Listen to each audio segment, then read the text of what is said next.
रामदास हर तरफ से घिर चुका था। उसके पास भागने की कोई जगह नहीं थी, क्योंकि भेड़ियों का झुंड उसकी ओर बढ़ रहा था।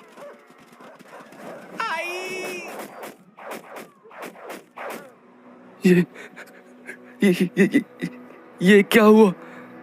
ये सब कैसे मर गए? डरते हुए कदमों के साथ रामदास एक भेड़िए की ओर बढ़ा। तीर? ये तीर कहां से आया? कौन है? कौन है जिसने मेरी जान बचाई? कमाल है, कोई जवाब नहीं। इन भेड़ियों को किसी ने तो मारा है, मगर वो सामने क्यों नहीं आ रहा है? क्या सोचने लगे रामदास? कौन है? तुम मुझे अपना शुभ चिंतक कह सकते हो। पर तुम हो कौन और सामने क्यों नहीं आ रहे हो? मेरा तुम्हारे समक्ष प्रकट होना आवश्यक नहीं है। आवश्यक ये है कि तुम जिस कार्य से इस वन में आए हो वो पूर्ण हो। क्या? मैं कुछ समझा नहीं। उत्तर दिशा में प्रस्थान करो, तुम्हारा कल्याण होगा। अरे पर तुम हो कौन? अरे कुछ तो जवाब दो। कौन था ये? कहां से आया? किधर गया? पता ही नहीं चला। और जो भी हो, मैं इन भेड़ियों से तो बच गया। चलो अब अनीता मैडम को ढूंढा जाए। क्या कहा था उसने? उत्तर दिशा की ओर जाओ। पर इस जंगल में ये कैसे पता चलेगा कि उत्तर दिशा है किधर? रामदास कुछ देर चुपचाप खड़ा गहरी सोच में डूबा रहा। फिर अचानक उसे कुछ याद आया। अरे हाँ, मैडम हमेशा कहती थी कि अगर कभी भटक जाओ तो दिशा समझने के लिए आसमान में देखो। जिधर ध्रुव तारा दिखाई देगा समझो वही उत्तर दिशा है। पर इस घने जंगल में तो आसमान भी साफ नहीं दिख रहा है। पहले तो कोई ऊंची जगह ढूंढता हूँ जहां से आसमान साफ दिखाई दे। उसने अपनी नजरें चारों तरफ घुमाई और फिर कुछ सोचकर आगे बढ़ चला। जहां एक ओर रामदास सही दिशा की तलाश में लगा था, वहीं दूसरी ओर जनरल रूट किसी भी सूरत में जल्द से जल्द डोंगरगढ़ पहुंचना चाहता था।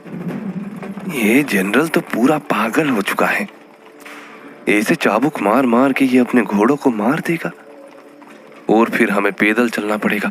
कोई तो रास्ता निकालना होगा। कैसे भी इसका ये पागलपन रोकना पड़ेगा, मगर कैसे?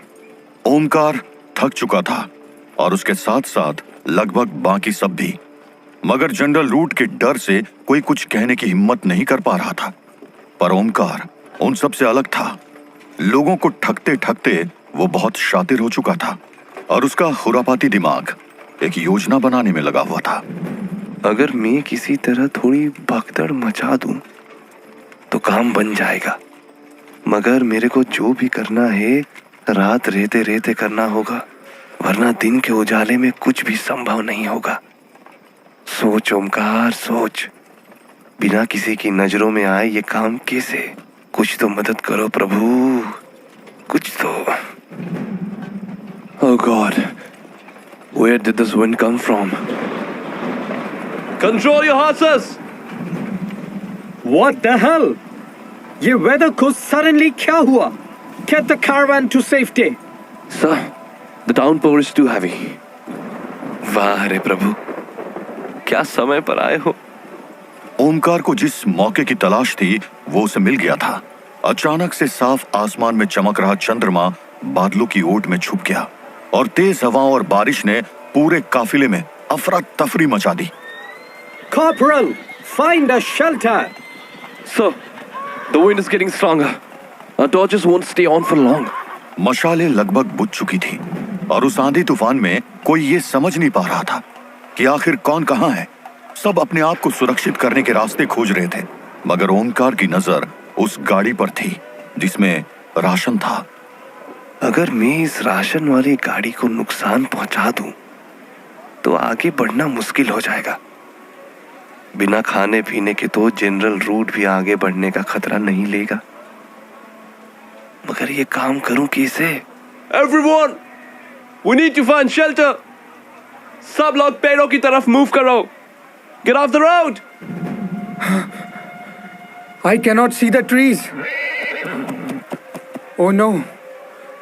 Down, horsey, down. I said down. Omkar ने चारों तरफ देखा। उस तूफान में उसे बस एक हल्की सी रोशनी नजर आ रही थी। वो तो शायद कोई मसाल है, शायद किसी के हाथ से नीचे गिर गई है। ये मेरे काम आ सकती है, लेकिन मेरे को जो करना होगा जल्दी करना होगा, क्योंकि वो मसाल भी किसी वक्त बुझ सकती है। ओमकार उस अफरा तफरी का फायदा उठाकर घोड़े से उतर गया। अब ठीक है, अब मुझे दौड़कर वो मसाल उठानी है, और फिर ये रही मसाल। ये तो बेचारे गोरे सैनिक के हाथ में थी। शायद ये घोड़े से गिरा है, मरा तो नहीं है पर बेहोश है। खैर, इसको यहीं पड़े रहने देता हूं। अब मेरे को बस उस राशन वाली गाड़ी के अंदर इस मसाल को फेंकना है, वो भी बिना किसी की नजरों में आए। ओमकार संभल कर उस घोड़ा गाड़ी तक दौड़ के गया जिसमें राशन था। अरे नहीं, ये तो बुझ गई। अब क्या करूं? अब तो इसमें बस थोड़ी सी सुलगती हुई चिंगारियां ही बची है। इससे शायद ही कुछ होगा, पर क्या पता, कभी कभी एक चिंगारी ही काफी होती है जंगल जलाने के लिए। अब दूर हट लेता हूं। उस घोड़ा गाड़ी के अंदर लगभग बुझ चुकी मशाल को फेंककर ओमकार सड़क से उतरकर किनारे खेतों में जा पहुंचा। लगता है वो मसाल पूरी तरह बुझ गई है। अब कुछ और सोचना। ये क्या? ओह तेरी! लगता है मैं धोखे से राशन वाली गाड़ी की जगह असला, गोला और बारूद वाली गाड़ी में आग लगाया। धमाके पर धमाके हो रहे थे और जनरल रूट के पलटन हताशा और आश्चर्य से उस आतिशबाजी को देख रहे थे। दूसरी ओर जंगल में ड्रैकुला किसी जगह पनाह लेने सोच रहा था, जहां वो सूरज निकलने पर आराम कर सके। सूरज निकलने में थोड़ी ही देर है। हे भगवान, ये कैसी बदबू आ रही है, जैसे कुछ सड़ रहा हो। ये स्टेज बहुत पावरफुल है, शायद आसपास कोई जानवर मरा पड़ा है। पर ये कुछ ज्यादा ही अजीब सी है, मुझे तो उल्टी आ रही है। मुंह पर कपड़ा बांधो और चुपचाप आगे बढ़ो। हाँ, एक तो वैसे ही भूख लगी है, ऊपर से जो कुछ भी पेट में था वो भी निकल गया। चलो आगे बढ़ा जाए।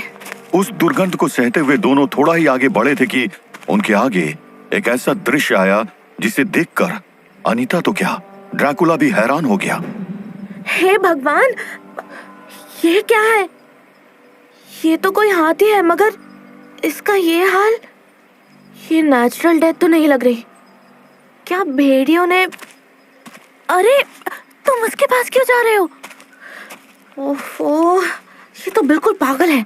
उनकी आंखों के सामने एक हाथी मरा पड़ा था, या यूं कहें कि किसी ने उसको मार दिया था। उस हाथी का शरीर जगह जगह से नोचा हुआ था, मानो जंगली जानवरों का झुंड ने उस पर हमला करके उसे नोच खाया हो। अनीता दूर से खड़ी उस लाश को देख रही थी और ड्रैकुला उसका पास से मुआयना कर रहा था। अरे तुम उस मरे हुए हाथी को इतना ध्यान से क्यों देख रहे हो? चलो यहाँ से, तुम्हारे लिए शेल्टर ढूंढना होगा, इससे पहले कि सूरज आसमान पर... ये क्या हुआ? तुम ठीक हो ना व्लाड? तुम ऐसे उड़ते हुए वापस कैसे आ गए? वो जिंदा है। कौन? कौन जिंदा है? That elephant. व्हाट? ये कैसे? ओह गॉड, ये तो खड़ा हो रहा है। We have to go. ये नॉर्मल नहीं है। बट ये तो मरा हुआ था ना? मुझे नहीं पता ये कैसे हुआ, पर इस समय मैं उससे लड़ने की हालत में नहीं हूँ। सूरज निकलने वाला है। We have to run. Oh god, वो तो हमारी तरफ ही आ रहा है। Let's go. हाँ, लेट्स गो। हे भगवान, अब ये क्या मुसीबत है? दोनों तेजी से भाग रहे थे, मगर वो हाथी उतनी ही तेजी से उनके पास आता जा रहा था। यहाँ से निकलो, वो पास आ रहा है। अगर सीधा भागेंगे तो हमें कुचल देगा। जैसा मैं कहूँ वैसा करो। What?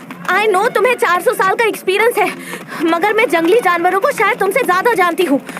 और वैसे भी तुम्हारे यूरोप में हाथी नहीं मिलते, So just do as I say. On my command. Left. Anita के बोलते ही दोनों बाएं मुड़कर दौड़ने लगे और तेजी से भागता हुआ वो हाथी लड़खड़ाकर पेड़ से टकरा गया। देखा? इस तरह भागेंगे तो वो हमारा पीछा नहीं कर पाएगा। सन, ओह नो, सूरज निकलने वाला है। हमें शेल्टर। एक minute. We are lucky Vlad. वो देखो, उधर एक गुफा दिख रही है। लेट्स गो। Turn right.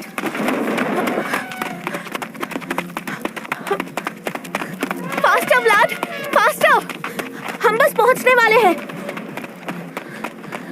हे भगवान, वो हाथी हमारी तरफ बहुत तेजी से आ रहा है। दौड़ के हम उस गुफा तक नहीं पहुंच पाएंगे।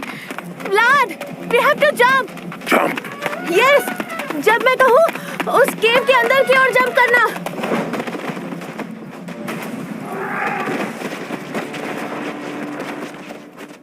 ओह नो, अब ये क्या?